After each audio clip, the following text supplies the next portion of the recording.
Hello, everyone. Welcome to Otaku Talk. It's me, your boy, your host, OD.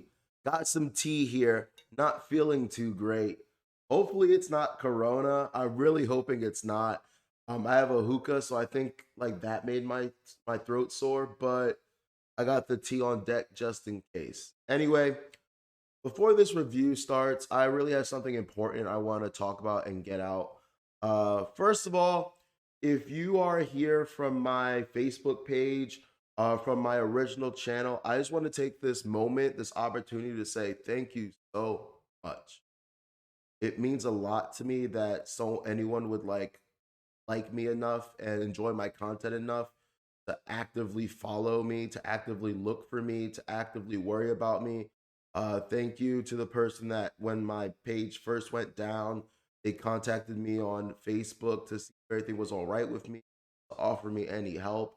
You have no idea what that meant to me to know that someone on the internet that I've only met in videos, legitimately cared about me and state of my channel. So thank you very much.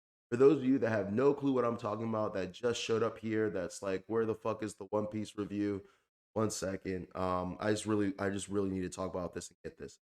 So, about 2 3 weeks ago, I think it was 2 weeks ago, I woke up to be informed that my original Otaku Talk OD channel had been removed from YouTube.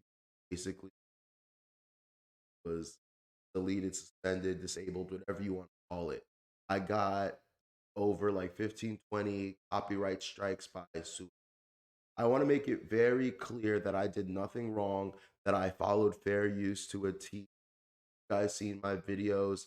I do clips and pages from the manga, but I try to limit them as much as possible. I try to only use them when they are relevant, and I still try to work within the confines of fair use.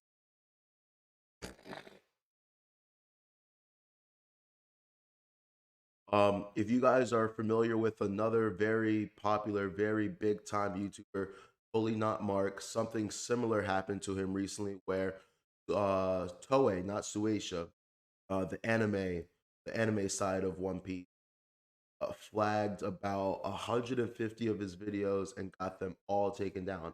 However, of course, I think it's because he's a bigger YouTuber. They didn't destroy his channel like they did mine. They just got rid of the videos, which still sucks. I think he said it's tantamount to about 3 years of his work, and it would take like 30 years of appealing to get it back. So that sucks for him. But because he is a big YouTuber, he is going to get the support and encouragement from numerous people. I unfortunately not. I will be forgotten in this. Um, Honestly, I only had a couple hundred subscribers. In my opinion, even though I was passionate about this, my content was nowhere on the level of someone like Totally Not Mark. Even though my dream is to attain that quality someday, but I'm just realistic and no, I'm not there yet. But I still strive for. So if you're watching this for the first time or you're following me from other channel, once again, just thank you. Do me a favor. I say this in all my videos, but like I need it now more than ever. Like, share, subscribe, comment, do everything in your power to help me start, collecting subscribers again. I put in a lot of work over the last year or so. Last year I took this very seriously. My first year I was just kind of, dipping my toe in the pool, but I've been going really hard at this for the last year and it sucks that I have to start over. So any help or contribution you guys can send my way, I would very much appreciate. Um I hate to ask this if you guys can go as far as, contact Toei. I'm not big enough to say boy, they provide too much for people and they have been ripped off before. But if like they can respect the fair use that we have in place, it would mean the world to me because not only did I lose my channel, my Otaku Talk OD channel that I've been working very hard on, I lost every single channel listed under my YouTube. another channel called Blunt Honesty, where I do social, political, just um, everyday conversation. I only had one episode of that, but I had planned to follow up on that later. That's gone. My personal YouTube, all my likes and the algorithm catered to me, gone. My League of Otaku one that I had for future plans, where I plan to have guests. And, when I become big and I start having guest stars and friends on, it was going to be like an anime talk show with multiple people. That's gone. I didn't even get to post any videos on that. So it's a tremendously unfair situation, but I'm hoping that with the likes of people like Totally Not Mark, people are going to start to care a little bit more and start acting on it. Anyway, thank you guys for listening. I appreciate each and every one of you. I have to figure out where I'm going from here. I'm stubborn and obstinate, so I'm not going to stop using manga scans. I'm going to hold back in how many I do use, and I'm going to make sure without out that I am covered by fair use, which I did before, but still, I'm going to see how this goes and see how long this channel goes. And if it happens again, it happens again. But um, I didn't do anything wrong, and by that, I live by that. And anyway, thank you guys for tuning in. Today, we'll be reviewing and analyzing chapter 1035 of One Piece. And this was a tremendous chapter. Cannot get wait to get into all the intricacies and things I loved and some of the things I didn't quite like so much. And anyway, without much further ado, let's get into the review.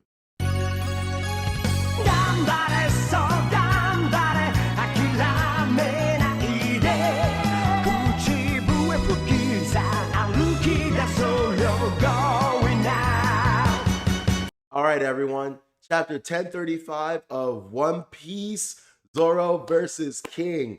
Very happy it's right after Queen versus Sanji. So it looks like we're going in order. And, one can kind of assume that maybe after this, we're going to get maybe the final fight between Luffy versus Kaido. We still kind of had that like dangling thread with Big Mom versus Kid and Law. So I'm kind of curious as to where Oda's planning to fit that in, if maybe he's going to showcase a little bit of what's that dude's name, Orochi versus Hiyori. So there's a lot still left to do. This has obviously been one of the not one of the biggest arc in all of One Piece, and it does need to come to an end soon. However, Oda did kind of, I don't want to say wrote himself into a corner, because that has a negative connotation of like things aren't panning out well. They're panning out pretty well. It's just he has made a lot of promises. When it comes to the writing, there's promises and then fulfillment of those, or like execution. And I'm just at this moment like, dang, bro, you have so many promises that are left to fulfill, and I'm wondering if you're gonna do that with SBS's story. If you do that in the story, if you're gonna have time. So yeah, there's a lot going on here. Let me just get into the chapter. First of all, something I'm very excited about, if you guys follow me, we are finally back. We have our first cover story in forever. In forever. And so I'm super hype about that. You guys know I love my cover stories. The fan art is cool. Do not get me wrong. It is super cool. But the thing that really gets me super happy is cover stories and just knowing more about One Piece and seeing the behind the scenes of One Piece. And it's just an additional thing that makes that realism of One Piece pop out. You know what I mean?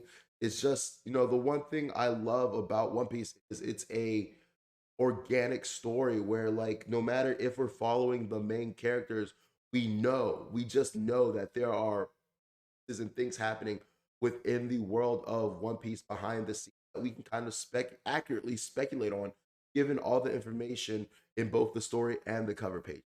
So in this cover page, we have Derma 66, Sanji's family escaping from Whole Cake Island, which is a dope cover story, which answers a bunch of questions we had, which kind of more or less tells us that, okay, Sanji's family was able to get away. Okay, maybe Sanji's family will be relevant later on in the rest of this. And I like kind of the timing that Oda decided to like showcase this, because I think he did it with the intent of, with the Sanji and Queen fight wrapping up. I think that now that Sanji has confronted his fears, confronted his upbringing, conquered his brothers in a way, like I forgot what YouTuber said this, but in a way, it's kind of showcased that Sanji can defeat every one of his siblings. So now that that's been established and like he's overcome his family, it's nice to know that okay, his family is safe and there is potential for them to be relevant again in dope cover story. Anyway, we start off the chapter with King. I'm sorry, not King. Queen flying out of Onigashima Castle, right? Kaido Castle, and I just want to say I have a lot of mixed feelings about this. Um, Off the top of my head, I felt unfulfilled. I felt similar to how I felt with the Topi Rappa, except a little worse. I feel like we didn't get enough of these fights fleshed out. And then I thought to myself, is that truly fair?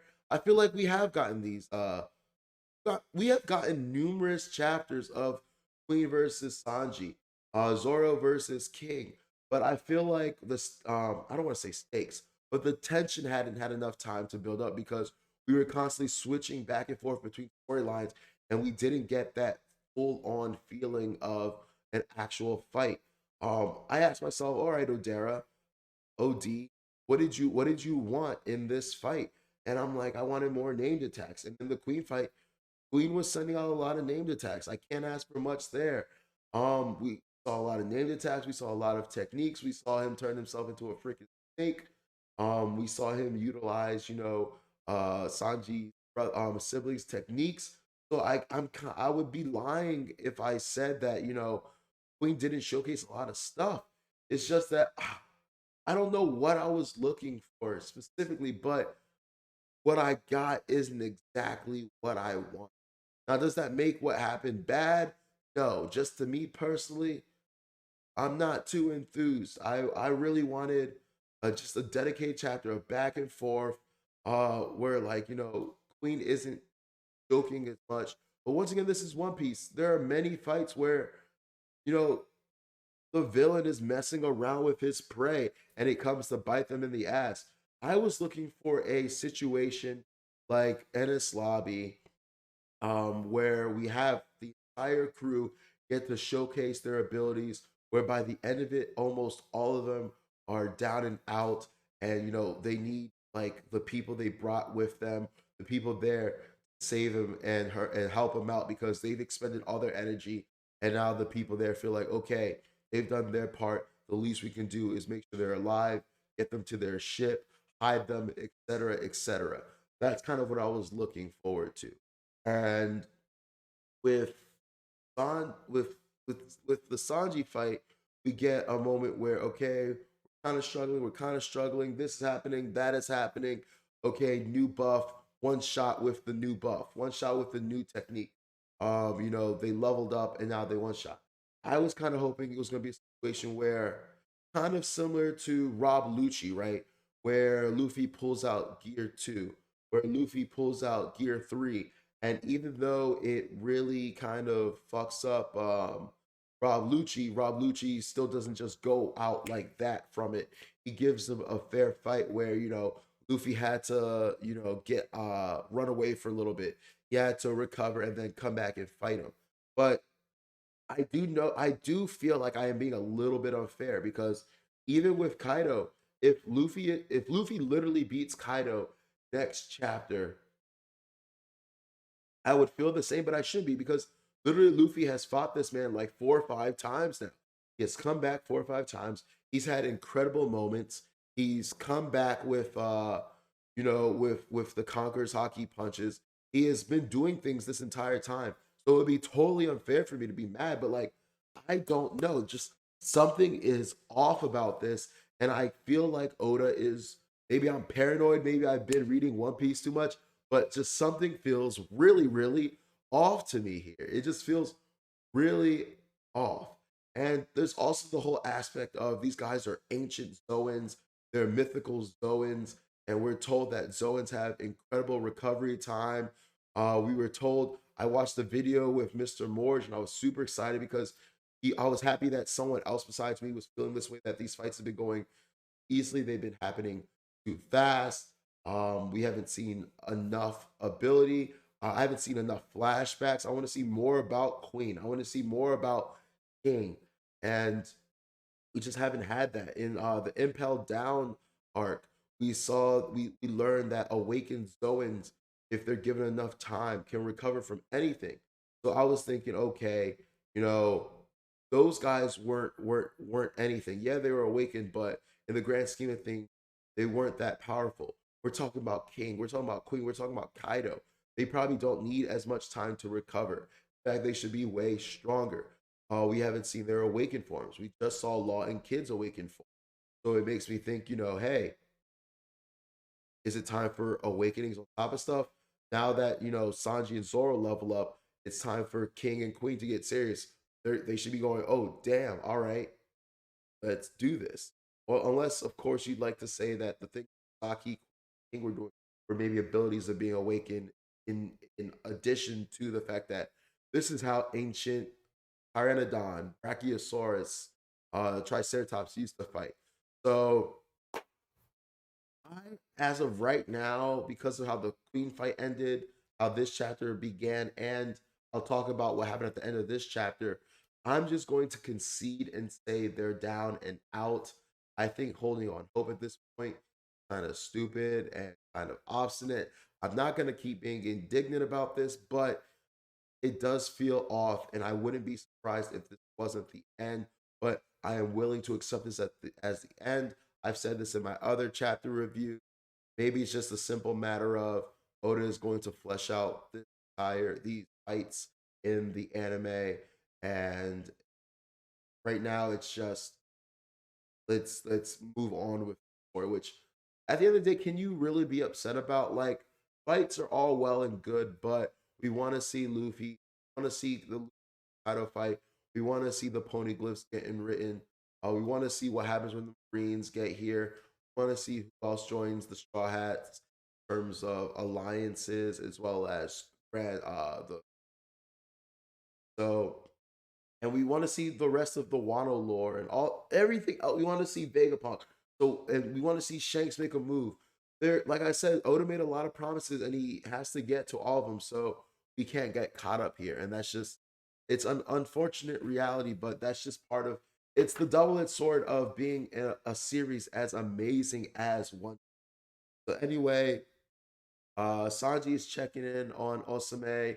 He's like, "Hey, are you actually okay?" And to which is the irony of that cracks me up because literally after that he passes out from sheer exhaustion, which makes a lot of sense because he has been fighting. He has been fighting Queen this entire time, and both of them have been faking the funk, pretending that they weren't as injured, as damaged as they were. And it was kind of good to see Sanji for once kind of collapse like that. I said in my other reviews, normally Sanji, one that finished the fight with the least damage out of the big three, that is Luffy and Zoro. Zoro are usually completely fucked up, and Sanji is like injured, but like he's still able to walk. He's still able to like do things, run, help out the rest.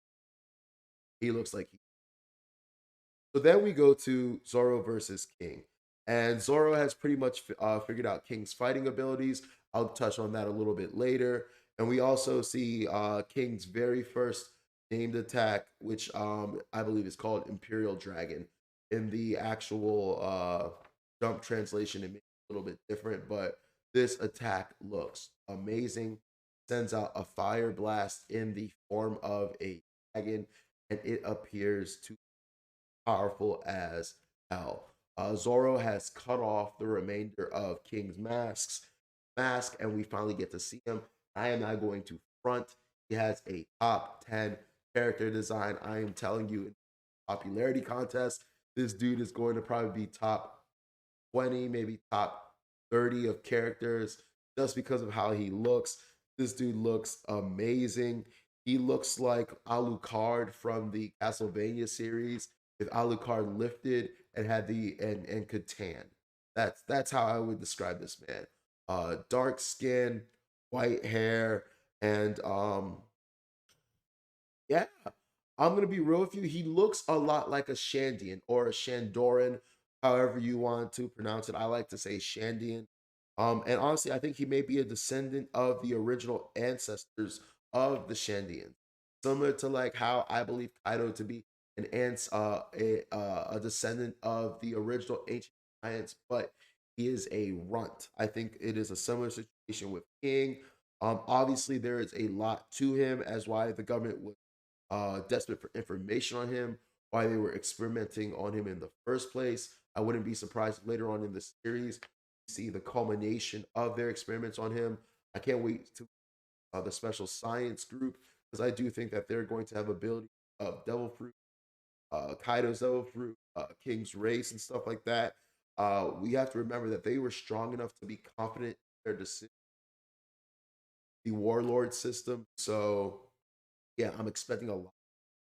Um, It would also explain why he has such large and dark wings because he clearly is something different than the Shandians.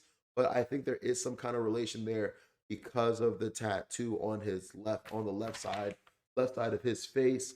Reminds me of Wiper more so than Calgara. Um, Once again, he's a Lunarian that has to do with the moon.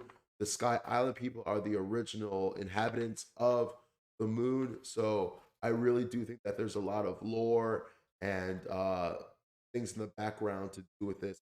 Can't wait till we get more information on. Also, I'm curious if his skin color has something more along his race or because he's constantly making fire, that darkened his skin alone, kind of like that joke. In all seriousness, that joke I made about Alucard, maybe it's a serious application of constantly being fire. It darkens. I don't know. I'm curious. Also, it's always nice to have a dark skin. So Zoro and King decide to wrap things up in this fight, and Zoro reveals that he's pretty much at his limit. Honestly, that's kind of dumb to me. Why would you reveal to the enemy that, hey, I'm on my last legs? This is going to be my last move. But honestly, it goes pretty much as expected. King even retorts that his limit to, which is also nice to hear that, Zoro has actually been damaging him similar to the Queen King fight, similar to how I imagine the Kaido fight to be going, where everyone involved is actually hurt. They're just posturing at this point. So it does make it a lot more believable that, all these people would be with a really great attack. But like I said, there's just something nagging at me in the back of my head that just something just is not sitting right with how easily going. Once again, I just really want everyone to show that. I'm super disappointed Nami and Usopp haven't had their moments. Jinbei, I'm half and half because I know Jinbei is super strong. This man was a warlord for crying out loud, but also at the same time, I expected more from who. The Toby Rappo were really, really hyped up for what we got. Even who said he was a rival Rob Lucci. But what does that mean? Because when we Luffy already beat Rob Lucci way prior to hockey, so like we don't know where he is as of right now. If they're still on par, there was a time and place where Moria was on par with Kaido. So saying someone is on par with someone doesn't really. But I digress. You guys get my point. Where was I? Anyway, King proceeds to tell Zoro that he will make Kaido the Pirate King, and Zoro tells him that they've had their time on the top and it's and the Straw Hat crew to take over. So I thought that was super cool. King is getting his "I'm the right hand of the Pirate King" moment. Zoro's getting his "Nah, I'm the right hand of the Pirate King, and we're gonna let you down." No. And honestly, I kind of feel like you guys have had all the time in the world to be Pirate King. Like, you guys have to realize that the Straw Hat crew in the grand scheme of the story and like their adventure or whatnot are relatively young. It's kind of prodigal what they're doing. So you have to have mad respect for them. So after that, we get a flashback of Kaido and King first meeting. It appears as though they were experimented on in the same facility by the Marines. I'm assuming this takes place sometime after God Valley. I crunched some numbers. King is about 47. At the time of God Valley, he was 9. So I'm guessing that for whatever reason, Kaido got sold out because he keeps talking about betrayal. It seems that either the rest of the Rocks pirates or Whitebeard or someone, betrayed him, and Kaido has that like that chip on his shoulder about being betrayed. I'm going to assume that he was put on for years because once again, King looked rather young, but not 9 old young. I want to say like in his like maybe 13, 14, something like that. So Kaido was probably experimented on for quite some time. And while being experimented on, he was watching King and saw King being tortured and experimented on. I even had a joke that I wonder if, King's white hair is kind of like a Tokyo Ghoul kind of thing where it's from the torture and stress of torture and what. So we find out that his actual name is Arbor. It kind of reminds me of the Hispanic word and like honestly other derivative words for E. So I wonder if there's any relation to that.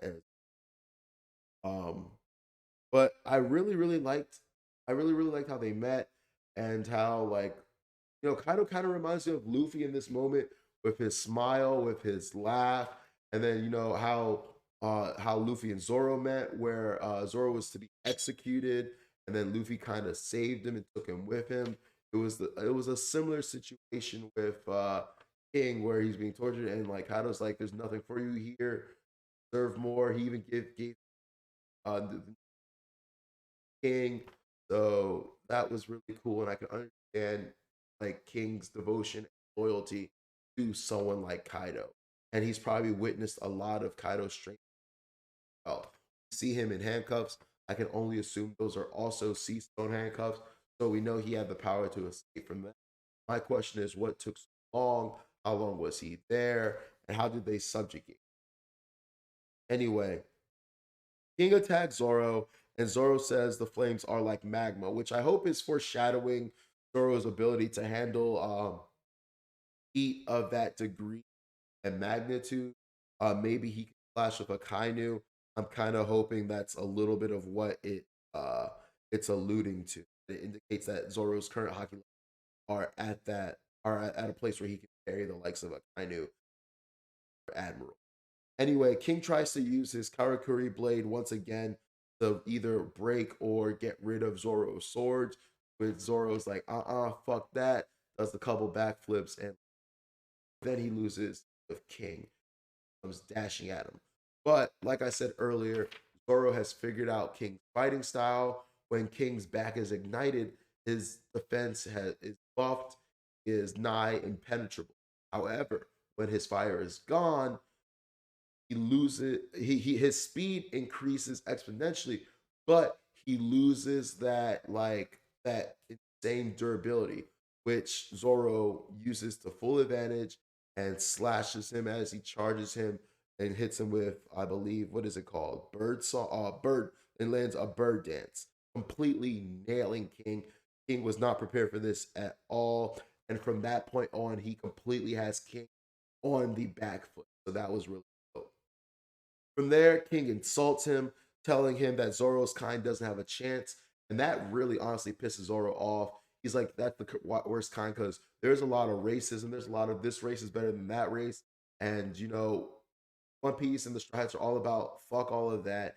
It's about ambition. It's about individuality. Stop saying person is king. This person is a god. Oh, your kind can't do this. You're beneath me.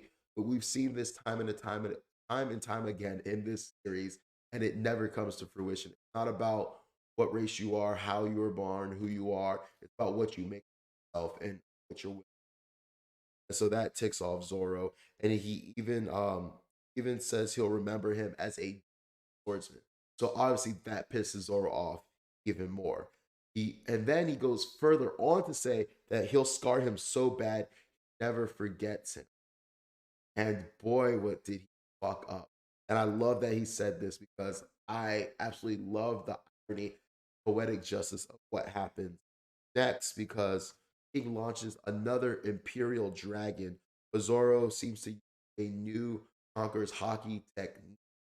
And it's called King of Hell, 3 dragon style, 103 senses, soaring Jikoku dragon. And Jikoku, I think, is a play on words here because it's a high level of samurai uh, and something else, I forget. But the reason I love this moment is because Zoro cuts off a huge chunk of King's wing, which, by the way, I think this fight may also be done. I mean, obviously, he can still fly in his pterodactyl form because, as we saw, when he's in his pterodactyl form, he doesn't have his Lumerian wings and he flies with those. And he hasn't really flown so much with Lumerian wings. I feel like he has flown, but not as much. But anyway, has he flown? Very curious. But yeah, cuts off chunk, a huge chunk of King's. I don't know how King recovers from that. This seems like an actual blow. This seems like the end of the fight. Once again, I kind of want to see more from King. I don't have the same excuse I had for Queen. This was the first time we saw a named attack, and then see a random new attack from Zoro, and it kind of ends. Now, let me cut them some slack because at the end of the day, they have to be at least this strong, right? There are so many powerful players in all of One Piece, and the Pirate King's right hand men have to be at least Emerald level, right? You have to think about Marco earlier. Marco earlier was single handedly fighting both king and queen. And I feel like that's the level you have to be at in order to compete. And so for Zoro and Sanji to individually take on these guys, it kind of makes sense if you think about it from the perspective of Marco. And then you have, Riley, right? Who is able to strike fear in the hearts of someone like Kizaru, an actual Marine admiral who could probably wash someone like King, someone like Queen. So, as much as I'm kind of annoyed and perturbed about how fast things are progressing, and oh my god, they just kind of one shot. Technically, they didn't. This fight has been ongoing for like 20 chapters now. So it does make a lot of sense. I will say though, something I don't like is how they say that like he played a dragon. I forget exactly what the last panel said. I'll post it, but he says something along the lines of he slayed a dragon, he one shot, blah blah blah. This bothers me. It's kind of like how on Punk Hazard slayed that one dragon. Um, I don't know. This doesn't count for me. It wasn't a real dragon. It was a fire dragon man. That doesn't really count to me. The dragon on Punk Hazard doesn't really count to me. It was uh, robotic dragon. Now I didn't think like other people that he would cut down Kaido, but like I did want him to have his dragon slaying moment. So it is really really weird that this Oda's compensation to us of that. Like this is his dragon's moment in Wano. That's weird to me. I'll be honest, but we'll see. We'll see how this goes. Anyway, this was a condensed chapter. Maybe I'll do a follow up review, but for right now, I've hit on all the talking points I wanted to get to. Great chapter. Super excited. This is the honestly. This is the coming of age of the Straw Hat Pirates. I think from here we're going to see a completely. I don't want to say different crew, but in terms of respect, ability, power, yeah, they've really proved themselves. The bounties are going to come out. They're going to reflect their growth, and maybe this isn't the chapter where they have new abilities and the people are able to keep up with them. Maybe now we're just so that they're on admiral level, and so when Zoro does use Ashura again, and when Sanji does use Ifrit again, and when Luffy does use whatever his new gear that he's about to reveal is, and his Ryu, conquers hockey again. It's not just gonna be one shots. It's gonna be like his Doflamingo fight where he pulled out Gear 4, but didn't win the fight because purely because he pulled out Gear. It was still a struggle. Those are the kind of fights I'm looking. Still waiting for Nami, uh, Chopper, uh, Top, Rook to get legitimate. Anyway, I'm gonna leave the review here for now. Once again, I just have to say it. If you follow me from my other channel, I appreciate you more than you could ever know. And if something comes out of this, I plan to make it up. I plan to start creating amazing content, putting a lot of time and effort in. Because this is something my band, even though it really depressed me and put me down, made me realize how important this is. My drive for this, that I'm not gonna give up. No, maybe this is a blessing. The fuck no. So anyway, take care. This has been Otaku Talk. I'm your host, OD. Have a great day. Please like, share, subscribe. Leave a comment for me to respond to. Let me know what you thought about this chapter. Let me know what you thought about all these fights. Were they too short? Were they just right? Do we have to get on with the arc? What do you think's gonna happen next? Do you think we're gonna get more background into King? Do you think we're gonna get more background into King? Shit, are we gonna learn more about Jack and how Jack joined? Are we gonna learn more about Kaido's betrayal? Are we gonna learn more about Joy Boy? There's just so much. Oh, what do we know about King's race? Like they've been saying King's race, King's race, King's race. I think it's more than just being a Lunarian at this point. I think it has those ties to the Sky Islands and the Shandians, maybe the Birkins. So whew, have a great weekend. Take care.